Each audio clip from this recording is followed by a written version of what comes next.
বড় মাসিমা, আমার ছেলের হয়ে আমি আপনার কাছে ক্ষমা চাইছি। আপনি আমার ছেলেকে ক্ষমা করে দিন। ও নিজেই জানে না ও কি কথা বলছে। যে কথায় কথায় নিজের মাকে এরকম ভাবে অপমান করে, সে যে অন্য মানুষকেও এভাবে অপমান করে কথা বলবে, সেটা তো অস্বাভাবিক নয়। অপমান করবে বলেই তো সবসময় ছেড়ে দিলেই হলো না কাকিমা। কেউ কেউ তো এই অপমানটা সহ্য নাও করতে পারে। বুবলাইদা তো আমার সঙ্গেও সবসময় ব্যাড বিহেভিয়ার করে। একটা কথা মনে রেখো বুবলাইদা, তুমি কিন্তু অপমান করে সবসময় পার পাবে না।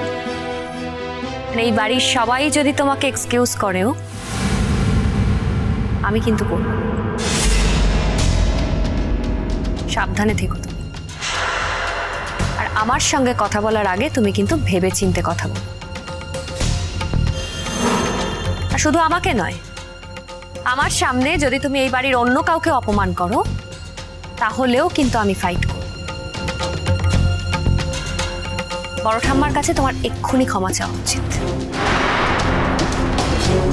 শোন, তোর বড় ঠাম্মা না আমার দিদি। হ্যাঁ, আর এই দিদি আমাকে ছোটবেলা থেকে মানুষ করেছে।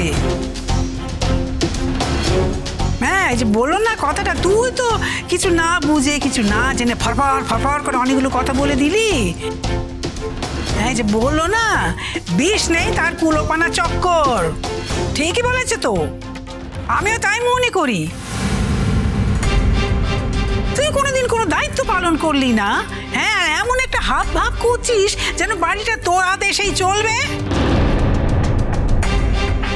শোন, তোর বাবার জন্য সকলেরই মনে কষ্ট হয়।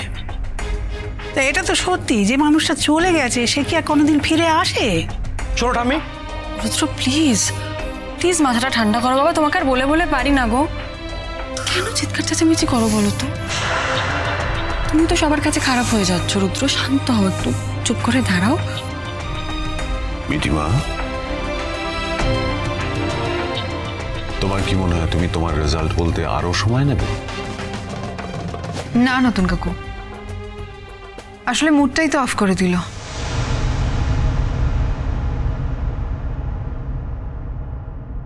আমি টপার হয়েছি।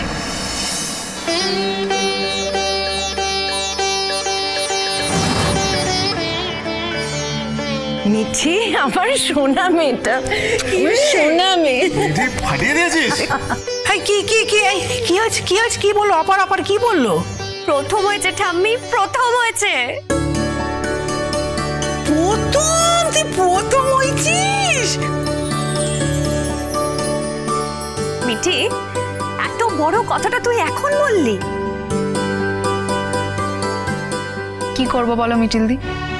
ভাবলাম একটু সারপ্রাইজ দিয়ে সবাইকে কথাটা বলবো, কিন্তু সিচুয়েশনটা এমন করে দিল।